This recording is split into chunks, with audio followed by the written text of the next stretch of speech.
سانحہ ساہیوال کے متاثرین کا JIT پر عدم اعتماد کا اظہار۔ متاثرہ خاندان نے مقدمہ فوجی عدالت میں چلانے کا مطالبہ کر دیا۔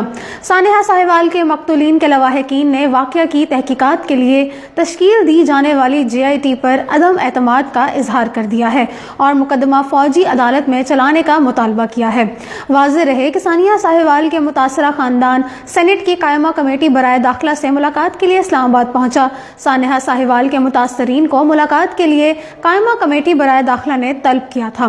اسلام آباد روانگی سے قبل سانحہ ساہیوال کے مقتول خلیل کے بھائی نے میڈیا سے بات کرتے ہوئے کہا تھا کہ ہم جوائنٹ انویسٹیگیشن ٹیم JIT سے مطمئن نہیں ہیں، ہمیں عدالتی نظام چاہیے۔ انہوں نے کہا کہ یہ معاملہ پورے ملک کا مسئلہ ہے اور ہم اس معاملے پر انصاف چاہتے ہیں۔ اس معاملے پر بظاہر پولیس اہلکار قصوروار ہیں اور ہمیں پولیس کی بنائی گئی JIT پر کسی طور بھروسہ نہیں ہے، لہٰذا ہم چاہتے ہیں کہ اس معاملے پر جوڈیشل کمیشن تشکیل دیا جائے اور یہ مقدمہ فوجی عدالتوں میں چلنا چاہیے تاکہ ہمیں جلد انصاف مل سکے۔ خلیل کے بھائی کا مزید کہنا تھا کہ ہم انصاف کی امید لیے اسلام آباد جا رہے ہیں۔ اس سے پہلے جب اسلام آباد گئے تھے تو ہماری بات کسی نے نہیں سنی۔ یاد رہے کہ سانحہ ساہیوال پر تشکیل دی جانے والی JIT پر سینٹ کے قائمہ کمیٹی برائے داخلہ نے بھی عدم اعتماد کا اظہار کیا تھا۔ کمیٹی ارکان نے IG پنجاب کی بریفنگ پر عدم اعتماد کا اظہار بھی کیا۔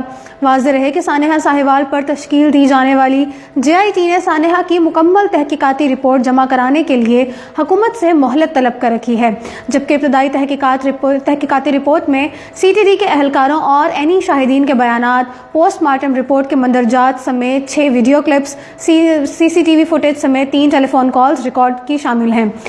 ناظرین، JIT کی رپورٹ کی روشنی میں additional IG CTD، additional IG operations Punjab اور DIG CTD کو فوری طور پر عہدے سے ہٹا دیا گیا، جبکہ SSP CTD اور DSP CTD ساہیوال کو معطل کر دیا گیا۔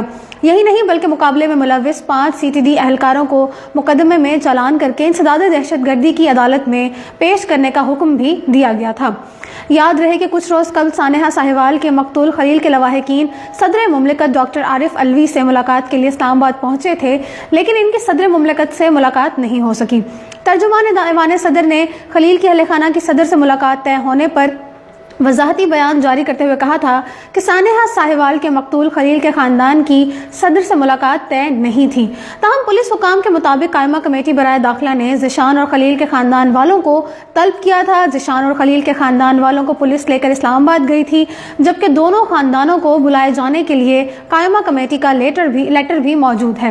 پولیس حکام کے مطابق سانحہ ساہیوال کے مقتولین کے اہل خانہ سینٹ کی بلڈنگ میں موجود رہے، لیکن کمیٹی نے انہیں اندر نہیں جانے دیا۔ پولیس کے ذرائع کے مطابق قائمہ کمیٹی برائے داخلہ کی جانب سے کسی کو بھی طلب کیا جائے تو پولیس ہی لے کر جاتی ہے، جبکہ صدر مملکت اور چیئرمین سینٹ کے بلانے پر کبھی پولیس کسی شخص کو لے کر نہیں گئی۔ اس حوالے سے لاہور میں اپنے وکیل شہباز بخاری کے ہمراہ پریس کانفرنس کے دوران مقتول خلیل کے بھائی جلیل نے کہا تھا کہ صدر مملکت ڈاکٹر عارف علوی اور چیئرمین سینٹ نے خصوصی ملاقات کے لیے ان کے خاندان کو اسلام آباد بلایا تھا، لیکن وہاں پہنچ کر علم ہوا کہ صدر مملکت خود کراچی کے دورے پر ہیں۔ ان کا کہنا تھا کہ ہمارا خاندان اسلام آباد کی سڑکوں پر خوار ہوتا رہا۔ حکومت واقعے میں سنجیدگی دکھانے کے بجائے متاثرہ خاندان کا تماشا بنا رہی ہے۔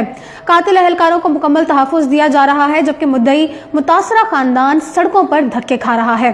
جلیل کے والد وکیل شہباز بخاری نے کہا تھا کہ اگر حکومت اور تحقیقاتی اداروں کی جانب سے 2 روز میں اہم پیش رفت نہ کی گئی تو پیر کو عدالت کا دروازہ کھٹکھٹائیں گے۔ سانحہ ساہیوال میں متاثرہ خلیل کے خاندان نے تحقیقات میں پیش رفت پر عدم اعتماد کا اظہار بھی کیا تھا۔ انہوں نے کہا تھا کہ 5 اہلکاروں کی گرفتاری کے حوالے سے بتایا گیا ہے، دیگر اہلکار گرفتار کیوں نہیں کیے گئے؟ مقتول خلیل کے بھائی نے مطالبہ کیا ہے کہ واقعے میں ملوث دیگر 11 اہلکاروں کو بھی فوری گرفتار کیا جائے۔ فی الوقت اتنا ہی۔ مزید اپڈیٹس کے لیے دیکھتے رہیے اردو پوائنٹ۔